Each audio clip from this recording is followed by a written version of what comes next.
পুরনো টিভির দিনের মজার গল্প ২০০০ সাল।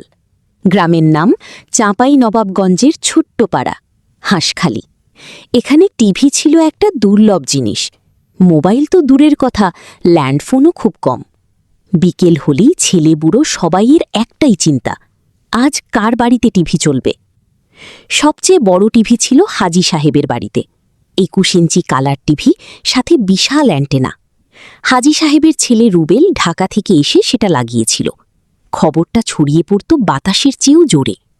ওরে শোন, আজ রাতে ওয়ার্ল্ড কাপ ক্রিকেট, পাকিস্তান বনাম ভারত, চল হাজির বাড়ি। সন্ধ্যা ৭টার মধ্যেই হাজির উঠান ভরে যেত। চেয়ার, মোড়া, তক্তপোষ, এমনকি মাটিতে খড়ের আসন পেতে বসত লোকজন। মেয়েরা দরজার আড়াল থেকে উঁকি দিত। হাজির বউ চা বিস্কুট দিতে দিতে হাঁপিয়ে যেত।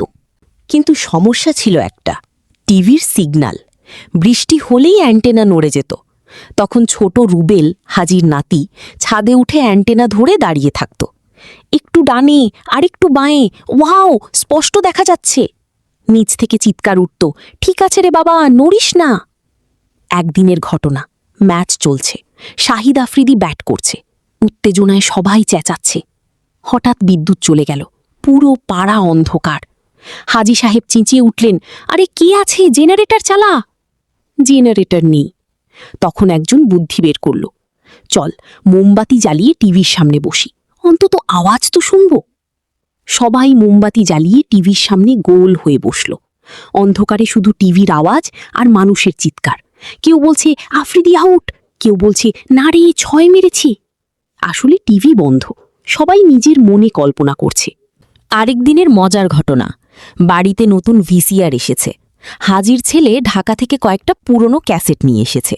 সন্ধ্যায় সবাই জড়ো হয়ে দেখছে। ১, শোলে সিনেমার মেহবুবা মেহবুবা গান, পুরো উঠান নেচে উঠল। বুড়ো হাজি সাহেব পর্যন্ত হাত তুলে নাচছেন। ২, বুম বুম কার্টুন, ছোট বাচ্চারা চিৎকার করে হাসছে। সবচেয়ে মজারটা, একটা পুরনো বাংলা নাটকের ক্যাসেট। নায়ক বলছে, তুমি আমার জীবনের আলো। ঠিক তখনই বিদ্যুৎ চলে গেল। অন্ধকারে কেউ একজন চেঁচিয়ে উঠল, ভাই, আলোটা ফিরাইয়া দাও, নায়কের কথা শেষ হয় নাই। সেই থেকে পাড়ায় নতুন প্রবাদ চালু হলো, টিভি দেখতে গেলে মোমবাতি আর ধৈর্য লাগে। এখন ২০২৬ সাল, সবার হাতে স্মার্টফোন, ইউটিউব, নেটফ্লিক্স।